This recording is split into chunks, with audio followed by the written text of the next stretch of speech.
Hello, my name's Colin Crithers, and I'm a student reporter and broadcaster at the University of Iowa. As a journalist, my job is to tell stories, while also balancing everything else going on in my life as a student. But no one tells our stories. So, my goal is to tell the stories of the student journalists, broadcasters, and storytellers all across the country. Let's walk the student beat. Welcome in. Today, we're walking the student beat with a member of one of the best student journalism teams in the country, no bias at all, the Cardmaster himself, and of course, one of the nicest guys I know, Mr. Ryan Paris. How are you, Ryan? Doing great. Thanks for having me on. Of course. So, first, Ryan, if you don't mind, just giving a little bit more of an introduction to yourself and the things you do over at Iowa. Yeah, so at Iowa, got involved with Daily Iowan in the spring of my freshman year. I was doing photos initially, like photograph some sports games, some like portrait shots and whatnot. But in the fall of my sophomore year, which was last year, switched over to the TV side. Made like a bunch of great friends there, like genuinely some of the best people I've ever met are in that DITV space. Then especially in the spring, got involved with like the sports staff with you, Elise, Brady, Jake, Cole, and probably plenty of others that I'm forgetting to name. So a lot of time in DITV. It was so much fun. Really like kind of was like this is like kind of where I belong. So that was a great thing. And then also involved with KRUI, the radio station, like calling some sports games. We did a baseball game right at the end of the year, and then trying to get more involved with Big Ten Plus this upcoming year. Absolutely. I mean, definitely we can call it a second home in the studio at times, it feels like. But before we dive into all the things you're doing up at Iowa, if you don't mind just sharing the story about what inspired you to get into journalism in any form. Yeah, so I was watching back the Tyler episode, like I mentioned right before this, and his like story about getting into it was like, wow, that was like basically exactly mine. Like when you're playing baseball in the yard when you're 4 or 5 years old, you're pretending you're Paul Konerko, you're pretending you're Gordon Beckham or Lexi Ramirez on the White Sox, but you're also like calling the game for yourself. Like you want to make it fun, especially when like you're by yourself, and like that can extend to like racing diecast NASCARs like on the living room floor after a race day, or you can also do that just like playing basketball in the driveway. So that was like the start of it. I'm like, wow, this is like really fun. And like I like doing this. And then as like time went on, like start playing video games. And like as Tyler mentioned, like you're playing Madden and you're like talking over the game as you're doing it. I probably did the same thing for all pretty much any sports game. And really like the first like real broadcasting I got into, it's actually a very probably a unique thing. I wouldn't say that many other people have this start. It was over COVID. I was like really into Rocket League. That was just like my game that I played all the time. Got into this like league with some people who were about the same skill level, and there were some like opportunities to like broadcast the matches. So I actually got into like broadcasting things like for the first time like on a live thing like with Rocket League. That's where it started.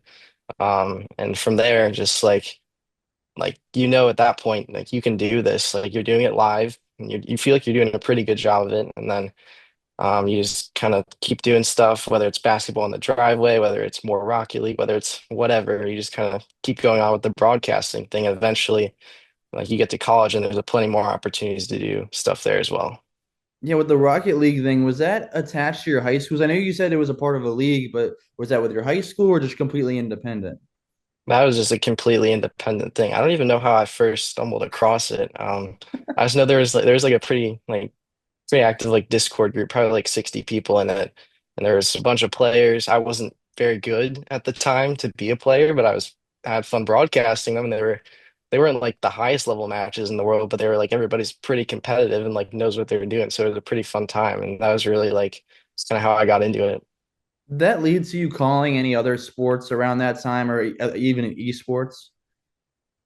Let's see. My high school didn't really have like a broadcasting thing. That's something that I found is like not normal. Like I feel like most schools had either like a TV station specifically to broadcast games. Like pretty much everybody I've met at Iowa said, yeah, my schools had something like that. So mine didn't. So really it was literally just like basically doing Madden games or doing like basketball in the driveway or something, and like just kind of like getting used to like sports like that. And then once I got to Iowa, of course, like actual opportunities to do it. So I mean, I did my first KRUI game back in the winter of last year, and that was like a big moment because it's like this is a real sport. This is not you're playing basketball in the driveway. This is like there are real people. This is like teams that people know. And like being able to like feel like I could do that and hang with it was like a big moment for me. You can absolutely more than just hang with them. You're pretty damn good at it. I mean, you mentioned we called a game together, which we'll talk about later. I also don't want to pass by this part. Good pools with those White Sox players. I got to give you a little bit of applause for that. Hey, thank you. I got to ask, though, is there any reason you didn't want to name anyone on the roster right now? Well, that was more just like when I was 6 years old. There's plenty of guys on the roster right now. I've been saying it for a couple of months now, but they have jumped from losers to lovable losers at this point. Like we got some dudes now. So are we coining the phrase from the Cubs now, the lovable losers? I think that's just a general phrase, Okay, honestly. okay, okay. That's fair. That's fair. But then you also mentioned going into the Daily Island your freshman year. You started off on the photo side. So what pulled you in to that aspect of journalism? Yeah, honestly, it's probably for lazy reasons. It seemed like a way to like get my foot in the door with the Daily Line without having to like commit an entire Sunday to like a pitch meeting or something. It's just you kind of go in, you pick up your story. It's a very independent driven process where I have my three things I need to do this week. I can go do them whenever I can schedule it. And it was just like you get your three, four photo assignments, work around your schedule and just go take the photos of whatever. I mean, nobody liked doing baseball at the time, which was great for me because I love doing baseball. The problem with photos is it started to get repetitive after a while. You can only photograph the same angle so many times before it kind of loses some of the fun to it. So at some point, I was like, I kind of want to switch. And then I gave it like a week when I got back in sophomore year. And it's like, yeah, I think it's time to switch over to TV. And then we welcomed you with open arms here on the sports side. And we already you kind of already mentioned what DITV is. Obviously, the TV side of the Daily Iowan. We're doing our newscasts and everything. But what's kind of your favorite parts about DITV? I mean, I think like it's just the people there. Like it's genuinely just fun to like hang out with everybody. Like, and when I got started, I was a sophomore joining with all these freshmen, some of my like best friends. I just got really close with a bunch of those freshmen who had joined initially. We had some like great times and like hanging out outside of DITV as well was awesome. But like specifically DITV moments, I think back to the election show when we worked probably till 3 a.m. and then basically slept over at the studio and then got up to work on the morning newscast when that came out. That one's probably something I'm never going to forget. And then I think back to my first sports assignment as well. Absolutely worst thing I've ever had to do in sports. But it was like, I think our assistant news director, he was like, it's a good way to get your foot in the door for sports. I was like, fine, but it's on a Saturday and it's wrestling. I'm not a big wrestling guy. But I ended up going there, and this was the day of the football game, the Wisconsin football game. And I had been told I was going to get back at like 3 p.m. All right, perfect. It's a night football game. I'll be there. And pretty soon after we get there, I realize I'm not getting home at 3 p.m. I get home at like 10 p.m. I think just about exactly when the game ended is when we got back to Iowa City. And it was just like that was an all-day experience. Hated it, but it was a way to get your foot in the door. And I think that was important to moving forward. That was what women's wrestling regionals in Indianola, correct? Yes. Oh yeah, I covered that the year before with Elise, and we also didn't realize it was going to be an all-day event. And we got there, and we were starving, and it was a whole thing. It's not a bad event, but I think next year if someone goes, they don't need to go as early. They can go like in the afternoon, evening, because at the beginning of that day, it's just they're like winning the first two, 3 rounds, and you know Iowa wrestling, and it's really good. They're gonna win those matches, and if they don't, then you'll find out later, anyways. Right. Yeah. I feel like also just briefing the person that, hey, you might think you're going to get home early, but you're not. You're going to be there until the night. And yeah, but definitely having like a probably 12 plus hour day. I think I got up at probably 7 a.m. and got back at 10 p.m. That's what, 15 hours? Hmm. That was certainly interesting, but it got way better from there. That was like Oh yeah. the welcome to college moment. And since then, it's gotten better.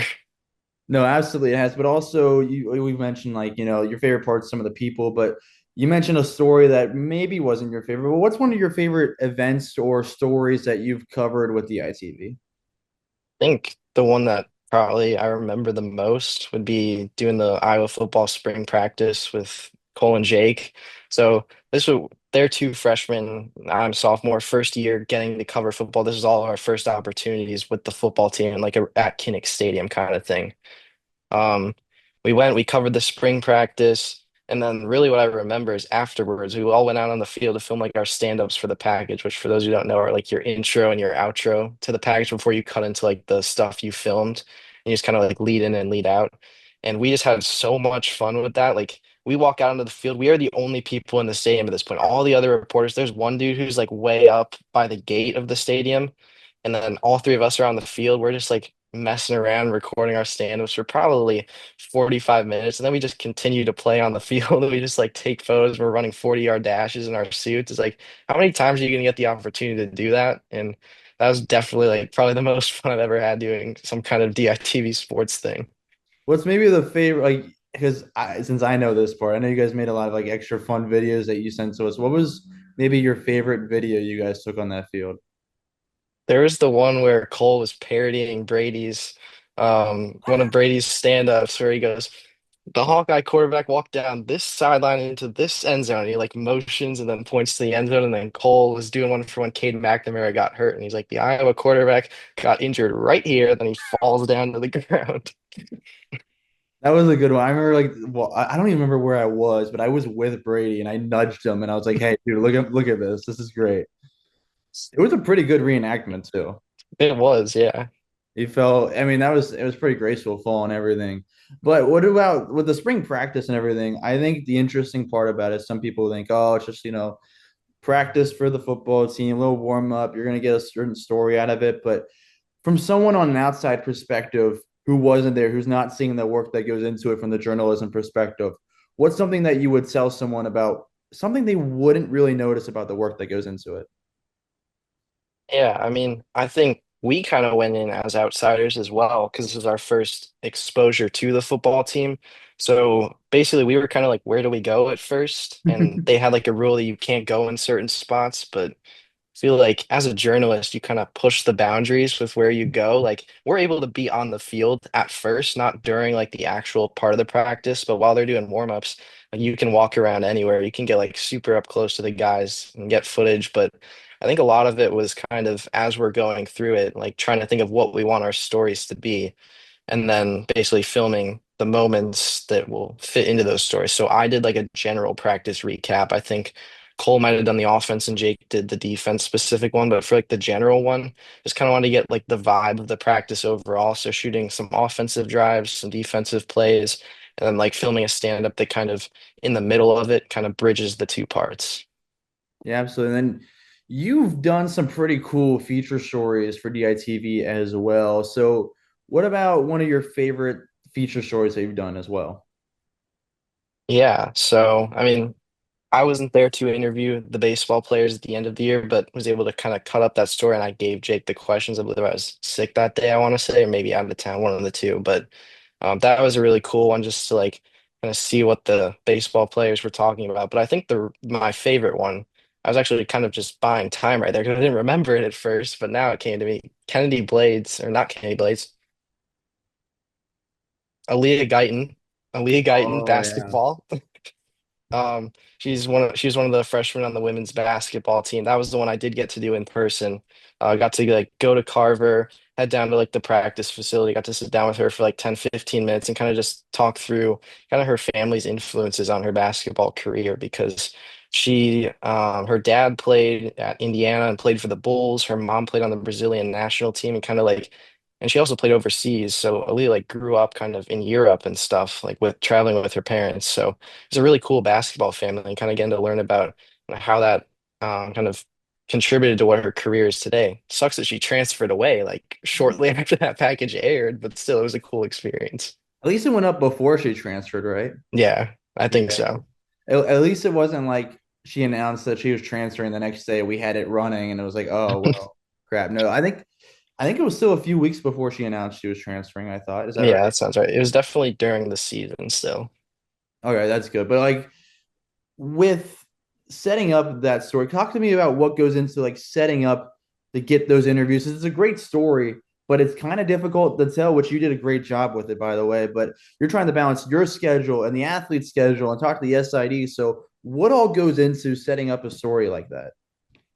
Yeah, so I think it wasn't the baseball one was way harder to set up. This one was actually very nice and simple. Just kind of reach out to the SID who was very communicative. Just gave me like a list of times, like, hey, can you stop by here? And I would say, no, I can't, or yes, I can. What ended up happening, I think it was a Friday afternoon, so probably at like 2 or 3 p.m. I believe this was either right before one of their practices. So Aaliyah's just comes out, she's like dressed up, like ready to go practice, able to sit down. The SID kind of just sets everything up. He's like, hey, you got 10 minutes or whatever. And you start the interview just kind of by like talking. So I believe I talked to her just about her experiences like on campus, just being like a regular freshman. Like, what's like your roommate like? What do you like about the dining halls? Just kind of like loosen them up like that, and then kind of dive into some more of the questions. It was really just pretty simple. Just like bring over a chair, have her sit down, frame up the camera, start it rolling, and you just kind of have a conversation. And then eventually at some point, once you feel like you've gotten to like know them enough, kind of jump into the questions. Yeah, absolutely. And then you're also trying to get all the B-roll and everything. And I know you tried to talk to their parents as well. How does that look like? Because I know that was a rare scenario. I mean, but so I'm talking in general. I mean, how does it look after the interview, trying to get all the different visual aspects and the parts that you want to talk about, and maybe even some other voices? Yeah, so basically for the visuals in this package, what I wanted to do initially was kind of be able to talk to her parents and maybe get some footage of her when she was playing in like high school or middle school or even like AAU kind of ball. But her parents weren't down to be interviewed for it, so we kind of had to pivot there. And basically the solution became just use game footage of her in college. And something that was kind of cool is I covered one of the basketball games. I believe it was the UCLA game, and I think she went off in that game, or at least had a couple of points. So there were a couple of clips that like I personally recorded that I was able to throw into the package, and then just throwing in some other ones throughout the rest of the season, just kind of combing through all the footage in like our shared Google Drive, finding one that would be her shooting a three or her getting an assist or her taking a steal and kind of just throw that in there. And then also some like crowd shots and stuff. Yeah, trying to mix it all up. Again, you did really well with that story, and I'll probably link that too so people can go watch it. But you mentioned also KRUI. Your first broadcast with them was this past winter, correct? Yes, with Brady. Yeah, so how'd you get? Oh, with Brady Barron. Oh Lord, don't worry, we're gonna talk about him. Don't you fret. But talk about how you got your foot in the door there. Yeah, so I mean, I'd known Aiden since my freshman year. Aiden's the director over there. One of the best people you'll ever meet. Love the guy.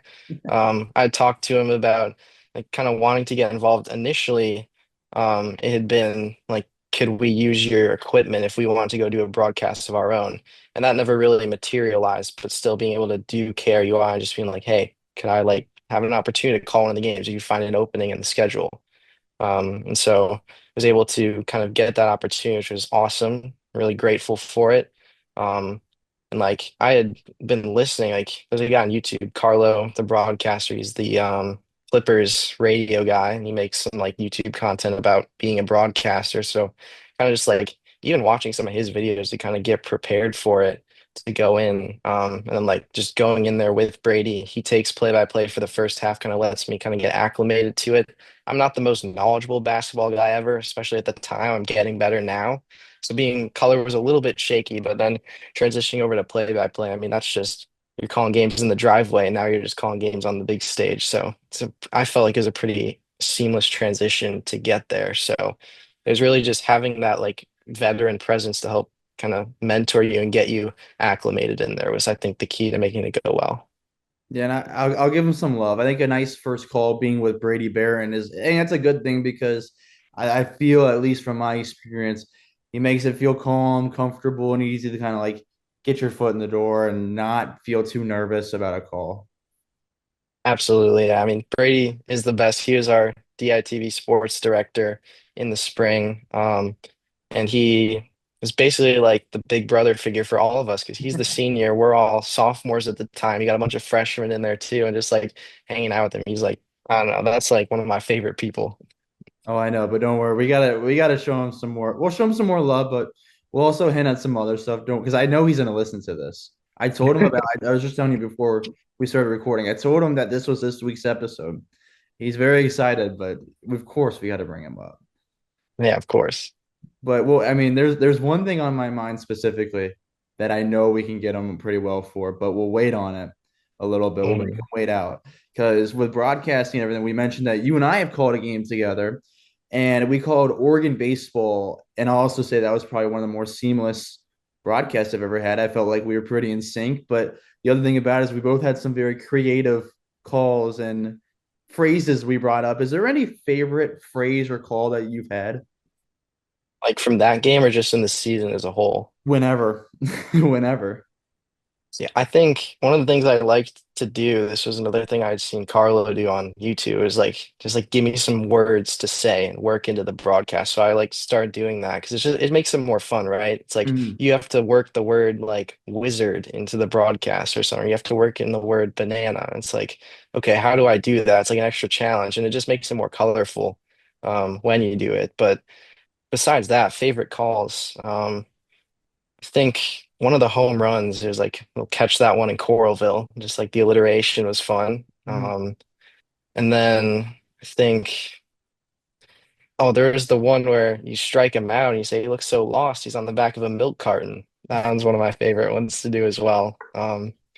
I think just like having some just like variety of calls and just like being able to have fun with it, I think is the biggest thing rather than just like strike three. You got to have some fun and spice it up. And I mean, we did a lot of that. You had like a whole list of them and you made it, I think you made a YouTube video of it too. I, I made a YouTube video of like some of them, I think at least. I don't know if they're all on there, but I did. I know I did that. And oh, the Milkman one you brought up in the broadcast we had, and I was dying. I think that was probably my favorite that I've heard in general, much less just that day. But Yeah, that one was a lot of fun. I think just in general, just like because we're like alternating every 3 innings play by play during that game. So we get some time and then just switch it up and we'll reach like fist bumping each other after every one and they like check it off the list. I remember that was a lot of fun. I cross it through when you're done. Yeah. I started doing like the random word thing. Not this summer, obviously, but this last summer when I was calling baseball for the Hamilton Joes Summer Collegiate League. Um, and I would just ask a bunch of people for random words, as you were saying. And some of the words were so creative, but I found a way to basically knock them off. We had a rule because it was me and like my partner, we'd switch off each day. So one day you do play by play, the next day you do color. And we made it the rule of like you can only do it when you're doing play by play, or else we're going to be all over the place. Do you have any like favorite words you've been given? I was just thinking about that. I think the toughest one I ever had to work in was Jiminy Cricket. That one was like how do you say that and not sound like you're from like the 1920s? That one was a challenge. I don't even remember how I worked it in, but I think I maybe made some kind of like Pinocchio pun off of that. But that was pretty difficult. And then you get some like easier ones like donut, like okay, that's just a synonym for a zero or something. But yeah, Jiminy Cricket was definitely one of the tougher ones. That's one of the ones that I remember the most for sure. Oh yeah, I think the other thing about it too, though, is when you're doing it often enough, I figured out by the end of the year I didn't get enough random words, so I didn't do it at the end of that season for like 2 games. And I was still coming up with stuff because at this point it was so fresh that my vocab kind of expanded. Definitely, yeah. Yeah, I think I gotta share one of the more difficult words I think I've gotten is smorgasbord. Oh, I remember that one, I think. Yeah. I think I've done that one once or twice. Oh, I know I've done it once. I don't know if I've done it twice or not. But smorgasbord was a very interesting word to get. I think one of your calls I remember is something about the leftovers in your fridge. Do you remember which one that was? I know what you're talking about. Um, if I think it was like a strike three call. So Yeah, it he was was. It strike was. out looking. He froze them like the leftovers in the back of my freezer. I think is what it was. That was a good one. I think that's what it was. That Yeah, was a that good sounds one. right. I think I just pulled it out of nowhere too for that one. It's like I kind of had it prepared. It wasn't like completely out of nowhere, but I had gone a while without saying one, and I was like, "Yeah, let's just jump to this one out of nowhere." Yeah. So you mentioned KRUI, but also getting involved with Big Ten Plus. I mean, you haven't had too much time there yet, but talk about some of your experience there. I know it's only been a few games, but how's that been for you? Yeah, so I've done I think 2 games with Big Ten in the spring. Kind of got involved back towards the end of April, so it was a little bit late to get on, but just kind of getting your foot in the door kind of thing before this upcoming fall. First game I did, I was expecting to kind of just shadow, and then one of my buddies, Sam, was like, "Yeah, on my first day, they just needed someone to work cameras, so I did," and then that ended up being what I ended up doing. I ended up being working the outfield camera, which if I was like just starting out, that probably would have been really scary. But I had been working it before for the Slammers, Joliet Slammers, which is a baseball team I worked for the previous summer. So Big Ten's very similar to what we did there last summer. So I was pretty used to it. The only problem was it was incredibly windy and also incredibly sunny that day. So, I mean, my hair was like way up. I was red as a beet at the end of it. Didn't even notice until like 2 hours later when I got back to my dorm and finally looked in a mirror. But it was just like a windswept, sunburnt day, but being able to do something with Big Ten like I had experience doing definitely made it kind of an easier thing. And then the second time I did a game, I was just in the tech booth and kind of just shadowing. So I watched graphics for like an inning or two. I watched the director for an inning or two and all the other ones, the producer, I think. We had some audio guys and kind of just like going from station to station, kind of absorbing kind of all the information for this upcoming fall. I remember that day now. So I think I was the director for that game. Yeah, you were, you were. And I remember the praise about that part is like for you, I'm gonna give you some love. Why not? Was like you going around and actually trying to learn as much as you could instead of just sitting there and being like, all right, this is what it looks like for the day. I'll give you Yeah, some flowers. I'll give you some applause for that. You thank know, you. it'll be fun this fall. We have a lot of fun in that studio, especially like we'll set up and maybe sometimes we'll have like an extra 30 minutes, an hour just to kind of like chill out, hang out, have some fun. It is truly just your casual time in there. It's pretty nice. Well, I remembered the one I was in the tech booth for, one of the people just brought like a big thing of donuts. And I was like, wow, this is great. Like there's just like this probably 2 dozen apple cider donuts from her job. And it was like they were like the ones that didn't make it onto the shelf. And I was like, wow, I love this here. I could get used to this. Shout out Ellie for that. Unfortunately, she graduated. Bring her back, but bring back the donuts too, because she was like, yeah, because she's working at a bakery. It's one of her 19 jobs she had at the time, and she's like, Jeez. I don't know, she had a lot of jobs at one point, but she's like, yeah, these are the ones that weren't perfect, so they couldn't go on the shelf, and they tasted perfect. I'll tell you Yeah, that. they did. They I also think I tasted probably had great. 2 or 3.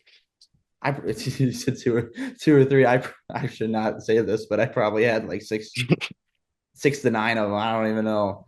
I had Jeez. plenty of them. It was bad. You gotta This take advantage. I did. I also would like to say some of them were the smaller ones, but they weren't. They were normal the bigger size. So I can't even own up to that. I was hungry. It was dinner time. I hadn't ate dinner. That's my excuse. I was hungry. That's fair. Does that pass? Yeah, definitely. I appreciate it. We'll go with that. But I also want to highlight, as you brought it up, and I wanted to bring it up anyways, the Joliet Slammers, and just talk to me about who they are and what you've done with them. Yeah, so they're a team in the Frontier League, which is like an independent baseball league. So kind of guys who are fresh out of college, guys who didn't quite cut it in the minor leagues. This is kind of like the next step below that. Kind of where they're playing, maybe hoping to get a call, maybe just playing for the love of the game. I think if you ask, probably the majority of the guys are just playing just because they love the sport. Doesn't pay very well, obviously, as you'd think. It's not even minor league baseball, it's a tier below that. But I mean, these are some just like guys who just truly love playing baseball. And so last summer when I worked for them, first year, very in-house production kind of thing, like we do with Big Ten, where you got camera people, you got somebody working the scoreboard, working the audio, people in the booth, people recording like a pregame show during the broadcast. All of it was produced in-house. One of the most fun summers of my life, probably. Met Sam through that and found out he was transferring to Iowa. And then once we got to Iowa, we did a radio show together. So got to know him a lot better at Slammers. That was just cool to have somebody to go back to Iowa with. It was just like a good friend at that point. And then this summer, they actually outsourced all of their production. And I'm not joking when I say this to Argentina. They have a tech director who kind of controls all of the cameras remotely from there. We still have our broadcasters in the booth, but what we have basically, it was like you are not operating the cameras anymore. You're not running anything in the broadcast. So we had to kind of come up with a creative way to kind of make ourselves useful around there this summer. So couple of my buddies and me, which is Jack, Michael, me. We three were part of the camera crew, and then another guy named Thomas, who's a little bit older than us. He just graduated from Penn State this year, so us four were kind of leftovers. Sam went to the rival team, by the way, and we had another guy named Charles who's there about half the time. But basically. Thomas, Jack, Michael, and me, we kind of alternate by doing pregame shows, postgame shows after every game. If we win, we interview a player. And then I've also been writing a bunch of the game recaps and found that to be probably one of the most fun things about the job this year. Like I've got more into writing this summer and it's just been a whole lot of fun. What makes that part so enjoyable to you? I feel like I don't know. I feel like just being able to kind of write creatively, like I'm a big fan of creative writing, narrative writing. I mean, I am like a cinema minor at Iowa, so like the storytelling aspect of things. And I think just being able to tell the stories and like last year we wrote game recaps, but it was a very matter of fact, like he doubled, then he singled, then he scored, and the pitcher struck out three. And that's pretty much all that recap was. So adding some more just like color to it, having a lot more fun. Took a sports writing class in spring semester with Wayne Drays and was able to kind of improve and kind of like learn what it takes to like write better recaps. And still, they're not like the best things ever, but I'm having fun writing them, and they're definitely, I think, fun to read. I'd hope at least. So it's been a lot of fun to work on them, and just being able to be creative and talk about baseball, kind of like challenging yourself to express the game in like a different way. They are fun reads, I will say. I mean, I've read a few of them, and you have some good leads on them. I know the last one that I saw you post wasn't the Slammers necessarily, but it was late night baseball. I like the Yeah, lead for that one. that's a creative piece that I've just been working on for this summer. So in addition to the slammers, like I start my mornings off because the slammers are always at night. So in the mornings, like I'll read for like 30 minutes to an hour of like just like some sports writing books. Like Joe Posnanski, who writes about baseball and football. I've really been loving his stuff. And then like that's kind of just like get in the mindset, and then I'll just like write about something for like an hour or two each day, and I'll probably put in a couple of weeks on that baseball after dark story. It's just about a game between the Padres and the Phillies that went till 4 a.m. in the morning. So it was just a lot of fun to write them and just like continue to like kind of learn how to do other things. And just if you're enjoying them, it doesn't really feel like you're writing for 2 hours. It just kind of feels like you're just having a good time and like learning about baseball history. Absolutely. If you love what you do, right, no matter what it is, it doesn't feel like work. It feels like fun. Right. Yeah.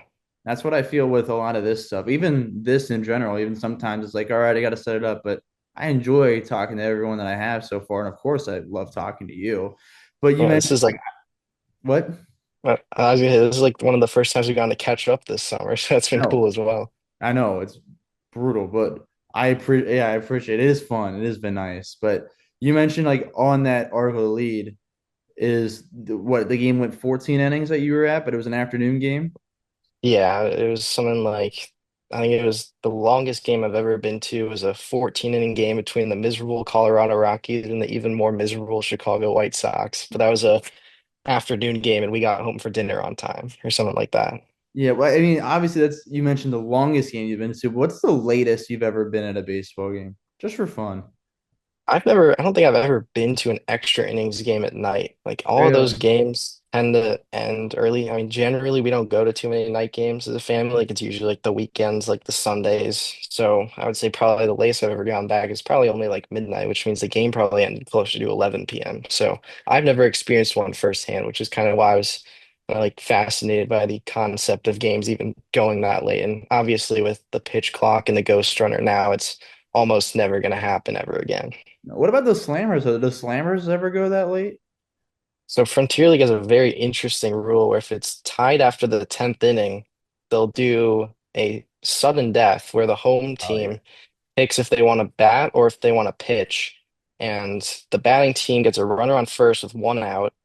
And if they score, they win. If the pitching team gets the other two outs, they win. And so I think we were the first team to ever do that. And I think they had like an MLB article about it last year. I'm not sure if it's happened this year, but it basically prevents games from going that late. There was one game the other day, I think maybe a week or two ago, where we were about to win the game. And like in the seventh inning, my friend Jack was like, yeah, I bet this dude's gonna hit like a game tying home run in the ninth inning for like the other team. Then he actually did with down to his last strike, and then the other team scored 5 runs in extra innings, and that just felt like the longest thing ever. And I think that was after a rain delay on top of that, so I got home probably 11:30 or midnight, and that's one of the latest games I've had to work. No, it also doesn't help that some of those games could feel like they just drag on. I assume it with them, but I know from like other games I've been at, some of them just like continue the drag on, especially if they like tie it up in the ninth and they keep going. And one of the like remarkable things about the Slammers is that our our ballpark is kind of like a pitcher's park. So we don't have too many high scoring games here, which is great because there was a game that was 23-19 the other week. And like imagine if you were at that game. Like that would be a whole lot of fun until you realize that you also want to go to bed at a normal time. And you might also have to write the recap after the game. Thankfully, I didn't. Slammers do tend to score most of their high scoring games on the road. So thankfully, I feel like the biggest game we've ever had to do is probably like a 12-9 game, which is pretty big, but it's not like unfathomably large. It's not ridiculous 29, 23 to 19 or whatever. No, I don't know if you saw the other night. There's been some really high scores in MLB recently. there have. I gotta say the Reds won recently between with them and the Braves. Did you see what happened the I other don't think night? I saw that one, no. They were Game was 3-3 after the seventh inning. I was working this game. Oh, yeah, Uh, yeah. so I'm down the right field line as a ball boy for Cincinnati Reds. I'm doing that again this summer.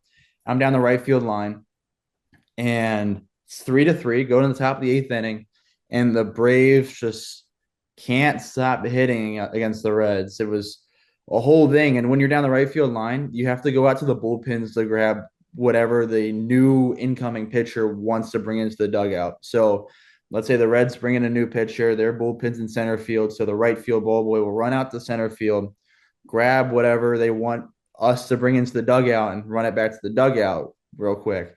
So I think we saw at least I think four pitchers that inning from the Reds at least. And then we go to the bottom half, and the Reds score 8 runs in the bottom of the eighth with no outs, and the Braves are seeing three pitchers. I think that inning lasted close to 45 minutes an hour. Wow. It was a whole That's 16 runs. That is crazy. I believe it was like that's like having like 3 times ever where a team has like done that or something. Yeah, I think you're right. I think that was the third time that happened, and it was ridiculous. I would say it was ridiculous.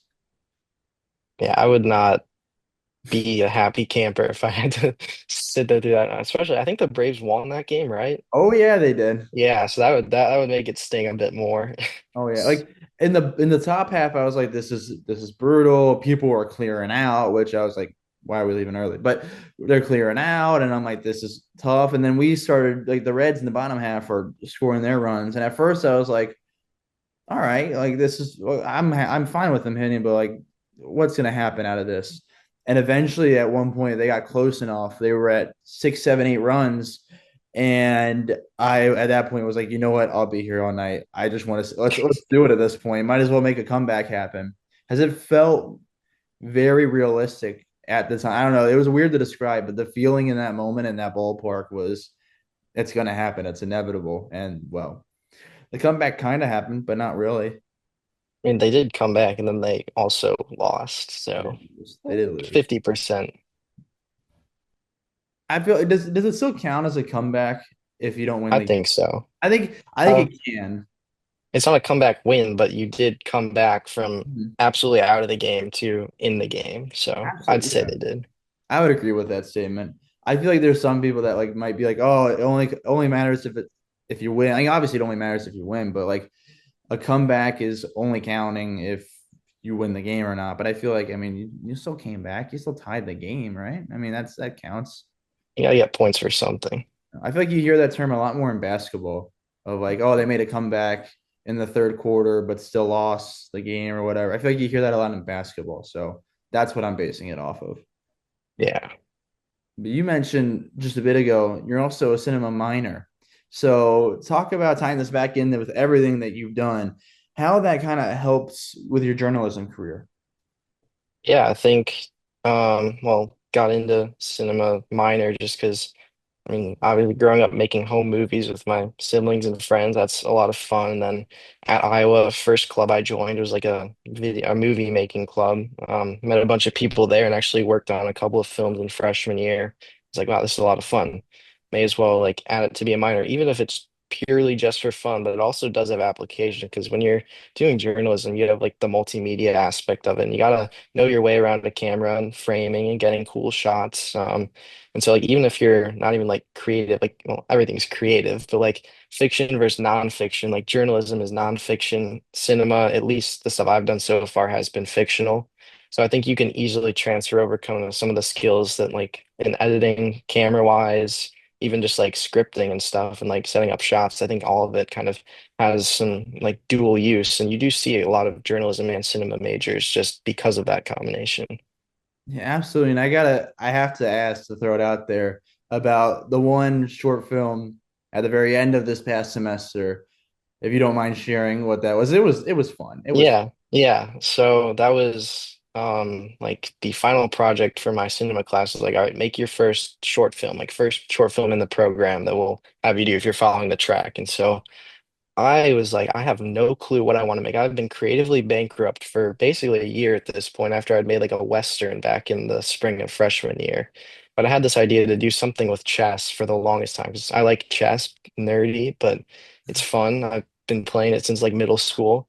And basically it was like, you know what, it would be really funny if, maybe not really funny, but it would be fun to make something where like the chess board is like there's like a super like crazy like battle going on the board and then like you zoom out and it's just two people just playing a game. So I just had my roommate who also has been playing chess for quite a long time with me. We went to school together. So we had been playing chess against each other and with each other for probably 4 or 5 years at this point. Like we occasionally play games just in the dorm. So we just kind of I was like, hey, listen, I need you to help like make this movie for me. So we just like kind of made all the moves. And then before he was there, set up, got all like the close-up shots. And then basically why you were asking about is because I involved everybody in DITV with it. I was editing it on the computers in the studio. And basically if somebody comes into the studio, I'm like, hey, would you like to be in my movie? I need you to like scream like you're like a blood-curdling scream because it's like when the piece gets taken or something. And so probably had like 12 people at least in DITV just like pull him over into the booth and just have him scream into my phone and then just throw it in there. And it was just a fun thing. It was just like cool to involve everybody on that project as well. gave us all our acting debuts with that. Yeah. Besides Johnny Voltman, who has also done a John. lot of home films, and he had one of the most blood curling screams I ever heard. He did. He is probably the star of that. I gave him probably the biggest like voice acting role just because I knew he would be Mhm. really into it. And he was like it was a physical reaction, including just like the vocals. Like if he was screaming, he would like turn his head to the sky and yell kind of thing. It was amazing. I gotta ask, is that available or is that just like for you? Is that still private or do you have that posted somewhere? I I like meant to post it back in like May and I just completely forgot about it. So it's just been sitting in like the drafts for my YouTube, but I probably will have to upload that at some point because Yeah. like I think I've made like other stuff and posted that afterwards. So I definitely need to get around to that. I probably will like as soon as this ends now that I've been reminded of it. Because it's fun. I mean, why I would want to watch it again. And I mean, it is not any time sensitive, so it still works to be posted now. It's unlike Yeah, definitely. journalism work. Yeah. I mean, it's just a lot of fun just kind of being able to involve everybody in that. I think that's really what made it stand out for me. Otherwise, it would have just been like, I have to make this project for class. I'm not super passionate about it, but being able to involve everybody else made it a lot more fun. Talk about involving everyone at DITV. You were central to one of the more fun things that happened in the second semester and one of the more creative ideas that I've seen in the studio. I think you know what I'm hinting at, and I'll let you go for it. Is this where we bring Brady back in? Oh Because he yeah, was kind of the emphasis. Do you want to intro Brady for that, or do you want me to? go for it. All right, so Brady Barron, amazing guy. Like I called him my DITV dad, basically. He's like the big brother figure, one of the best people you'll ever meet. And I don't know how it even happened. I think we were just like looking everybody up on DITV on Google just to see like what pops up. when they come up and you search up Brady Barons and you're laughing. You search up Brady Barron and what pops up is, oh, co-college esports. Oh, he played esports in college at his old school. And it's like this picture of Brady from like freshman year. I forget, I think he played NBA 2K, right? That was his esport of choice. And it's just like this picture of him in his esports uniform. He's got his little badge on his chest. And it's like, oh, this is awesome. And so basically what we did for is we made a trading card of him.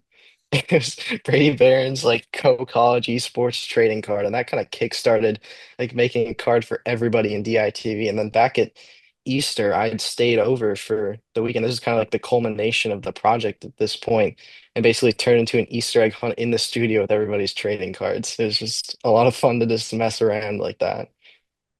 Brady's gonna kill us.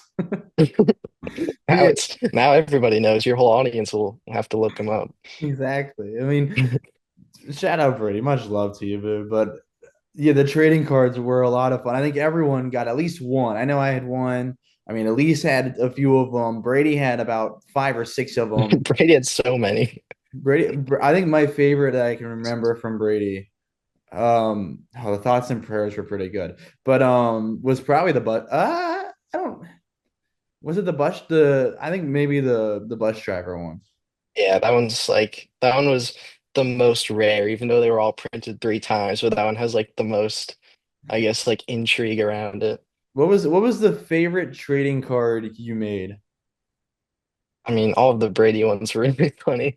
I'm particular to that CAN bus driver one as well, because it was like the original like Oh, special gradient that I put on because like certain cards would get like special like gradients. Like this one had like a purple and blue gradient. We called it pearlescent. And it was just like makes it feel like more prestigious. And like that was the one that kind of like kick-started, I think. It's like that was the one like I mean Brady Esports, like sports trading card, that's pretty similar, but like a canvas driver, I don't know about that. So that was the one where it's like we can just make these. And Mhm. it was just a lot of fun. That was the one I think really kind of like kickstart, like got the ball really rolling. I mean, obviously the first one, the esports one, but then like doing that one and seeing how enjoyable it was is what I felt like. That was like the second one you did, right? Believe so, yeah. It was right up there. And then what about maybe your favorite that wasn't Brady's card? Let's see. I think back to the one I did for Jordan, who's another one of our seniors that graduated. He's another great guy, one of the funniest guys I would say in DITV. And he used to work at Hillcrest and then started working at the food truck. And so we made like a 9 to 5 series dining hall card for him. There's just like a picture back when he used to work at Hillcrest. That one was a fun one as well. That kept everyone really light and was a lot of fun. Because like here's the thing, you got to keep things light and keep things fun in there, and you were huge on that. The Easter egg hunt was a lot of fun too. There was a few cards I think we spent I think a couple of days finding. So I feel like there's probably one or two that probably hasn't still been found. I wouldn't know where they are at this point because it's been a while, but I'm sure there's probably one that's still lurking around the studio somewhere. I mean that was you. I think you mentioned that was halfway your goal. Like make them findable for most people, but you want one or two of them like there. So like 20 years they rip this thing apart and they find it. That would be funny, yeah.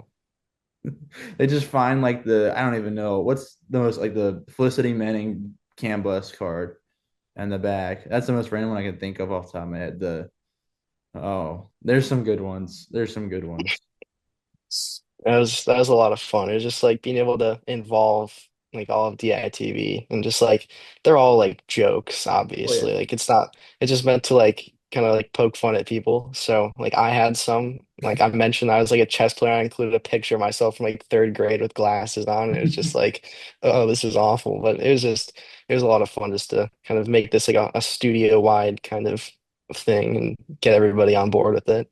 Oh yeah. No one was excluded from the trading cards. Everyone found something they get on. But I mean, maybe that is part of your answer. But with doing everything that you've mentioned, I mean, you're with the Joliet Slammers in the summer, but when you're back at school, you're at DITV, KRUI, you've got all your classes, you're getting into the Big Ten plus.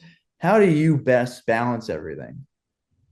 Yeah, I mean, I think trying to make like the work that you do as fun as possible. So like, I mean, I listened to a couple of the episodes of your show and I mean, we talked about this beforehand with like you said I watched probably the two most like intense ones. It's like the guys who are doing the most. It was like, wow, like I feel like I'm not doing that much by comparison. But like when you say it like that, like you have DITV, you have KRUI, you have Big Ten, and you have to balance everything. I think like even if you're not like doing a million things, and if you're not running around chasing your tail 24/7, I still feel like you can feel like you're doing like, a pretty good job. So I think just trying to like balance time with friends. Like if you get a chance to like hang out with people, like do it. And like even like the people at your like at the studio, like you can just be like at the studio and just hanging out with people in your free time. So I think just kind of trying to like get some free time in there and spend the time with the people that you like hang out with, even if that is like while you're like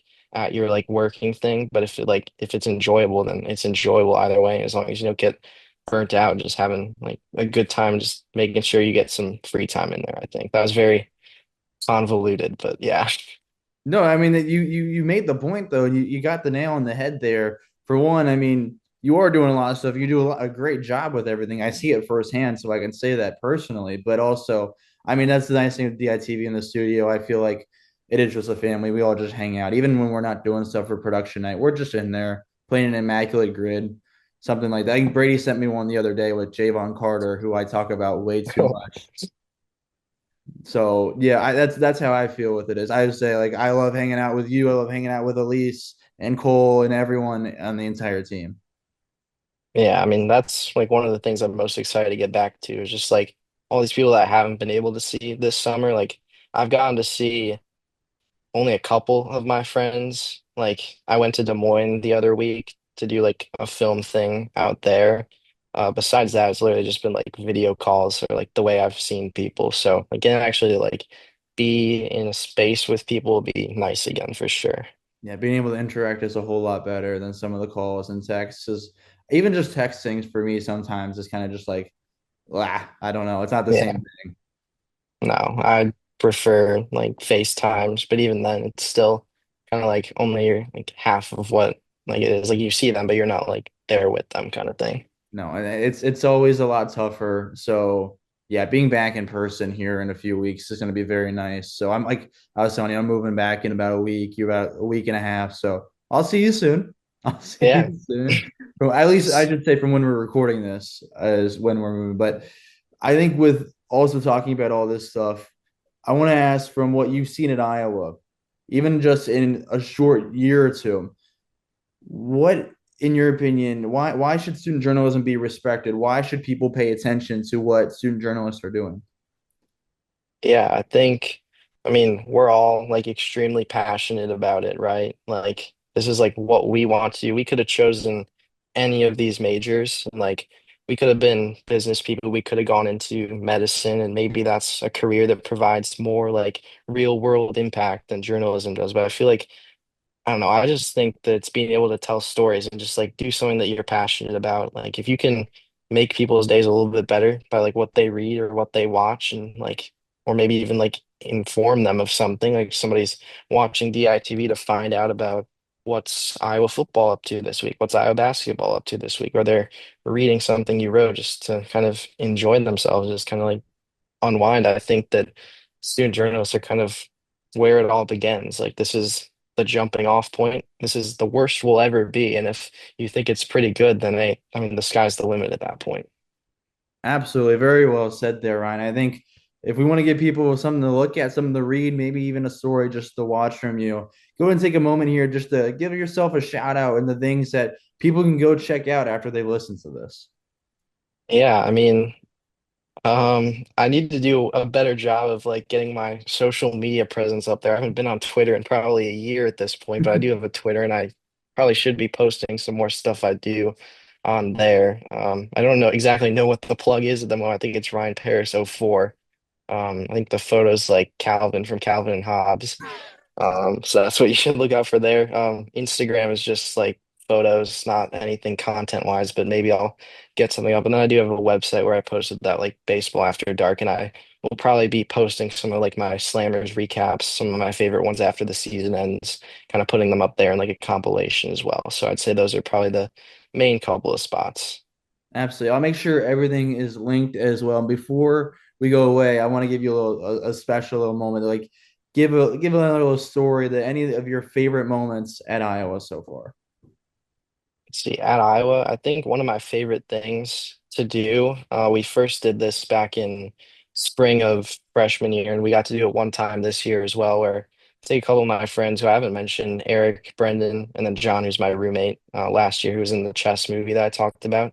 So us three, and then a guy named Sean, who's one of Eric and John's friends. He's had some classes with them. We like to go out to this one Dairy Queen, just like once or twice a year, kind of just get like ice cream, get like their it's like a Filipino owned chain, so they have like these things called lumpias, which are basically like samosas kind of things.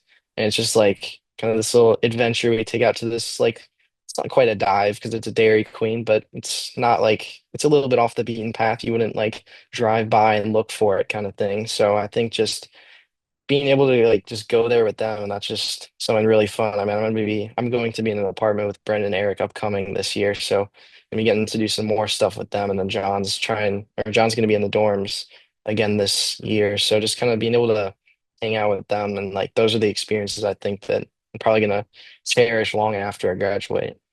Absolutely. I think that's the beauty of like Iowa City. And the reason I fell in love with it and decided to go there and move away from Cincinnati was like it's cool. The athletic department, you get to work with one of the better athletic departments in the country, but the people are amazing. You get to do fun stuff like that all the time. I did have one other story that I just recalled because it's a story Oh, with you in oh, it, and I think you might know what it is, maybe. oh Lord. Hold on. Go Um, Well, I guess so. One of them, this kind of spawned. So basically, on Sundays, we do In the Zone production, which is one of our sports variety shows. And that'd be like you, Brady, me, Elise, and we just kind of like commit all Sunday to that. And at one point, we were talking like we should go see the Minecraft movie, and it kind of started out as a joke, and then it kind of became real. And then all of a sudden, you, me, Elise, and Jake, and your brother are going to Coralville to go watch the Minecraft movie. And then we just like drove around town. We were like blasting Minecraft songs out of the windows on like a Friday night. That was one of the best days of the year, I think. That was amazing. Like, first of all, Minecraft movie's a 10 out of 10. Yeah. Absolute 10 out of 10. And I remember trying to like find it a few days later. I found like the non-rendered version of it. But like the Minecraft parody songs that we were playing in the car, they were like extra loud than things I had played. Volumes all the way up, but also like the initial volume on these YouTube videos for the songs were they had to have been boosted. They had to have been. Surely. Yeah. That was Yeah.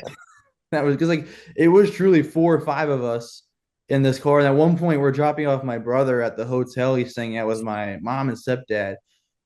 And I get a call 2 minutes later that we dropped him off at the wrong hotel. I dropped him off, not we. I dropped him off at the wrong hotel. Thankfully, it was like 2 blocks away, so he just walked over. But I learned I dropped him off at the wrong hotel. That was a crazy night. That was a great night. That was phenomenal. You said you had another story as well. Is that correct? I think that was Oh, that part was the of other yeah, story. yeah. Okay, It well, just like yeah. that, it was truly like we were doing something earlier that day too, weren't we? Didn't we have like a show or something? That was a Friday, so maybe we did. I know that was when like, your brother came in and like visited the studio and I was there just like that was when I was printing off all the cards. Like So actively he got printing. introduced to all of that. Oh God, I remember that because I was at my apartment. It was literally as my mom got up to Iowa City, she went straight to my apartment and you called me. I was like, oh, like I don't know if something's wrong or anything. And he's like, dude, look at what I'm printing out right now. I do remember this now. Yeah, that was crazy. I was telling my mom I gotta take this or whatever, and oh, it's my dog. But could you hear him in the back there? Yeah. He's had like he's had a feature on this show before. It's like episode 2, and he just goes off on his rocker, barking in the background. I was constantly muting myself, but you can still hear him. But no, I was like telling my mom, I have to like I know you just got here, but give me a minute. And it was I'm like, okay. After I saw that too, I was like, Mom, we have to go in and see him too. And I brought everyone in. Good times. It was a great time. Great times we have up at Iowa. We have a lot of stuff going on. but it is a lot of fun. And Ryan, thank you for spending some time with me today, sparing a little bit of your summer and sharing your story here on the Student Beat. Sure. Thanks for having me on. It was fun. Thank you for listening to this episode of the Student Beat. Make sure you check out all the links provided for Ryan, as he's about to do a lot of great stuff between DITV, KRUI, and Big Ten Plus up at Iowa this upcoming year. And if you want to stay up to date with all upcoming episodes of the Student Beat, make sure to follow me on Twitter at C_Carithers33 or at the Student Beat, or the same handle on Instagram and TikTok. We just walked the Student Beat. I'll see you next week for a brand new episode.